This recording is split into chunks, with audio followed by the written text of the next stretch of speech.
শুনেছি কোনো ব্যক্তি নাকি মদিনার সনদে রাষ্ট্র পরিচালনা করতে চায়। যদি পারেন আলহামদুলিল্লাহ, তবে মদিনার সনদে রাষ্ট্র পরিচালনা করা অত সহজ নয়। মুখে বলা যত সহজ, মদিনার সনদে রাষ্ট্র পরিচালনা করা অত সহজ নয়। মদিনার সনদে রাষ্ট্র পরিচালনা করতে হলে মদিনার সনদ কি সেটা জানতে হবে, এবং মদিনার সনদের প্রতিটি দ্বারা উপদ্বারা জানতে হবে। এবং যিনি মদিনার সনদে রাষ্ট্র পরিচালনা করতে চান তার মধ্যে রাসূল সাল্লাল্লাহু আলাইহি সাল্লামের কি সম্পূর্ণ চরিত্র থাকতে হবে, আদর্শ থাকতে হবে। আল্লাহ পাক রব্বুল আলামিন বলেন, বিসমিল্লাহির রহমানির রহিম, লাকাদ কানা লাকুম ফি রাসূলিল্লাহি উসওয়াতুন হাসানা।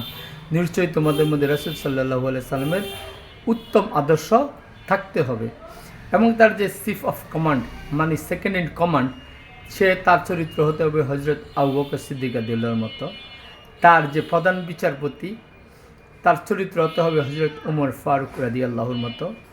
তার যে স্বরাষ্ট্রমন্ত্রী পররাষ্ট্রমন্ত্রী, তার চরিত্র হতে হবে হযরত আলী রাদিয়াল্লাহু আলাইহির মতো।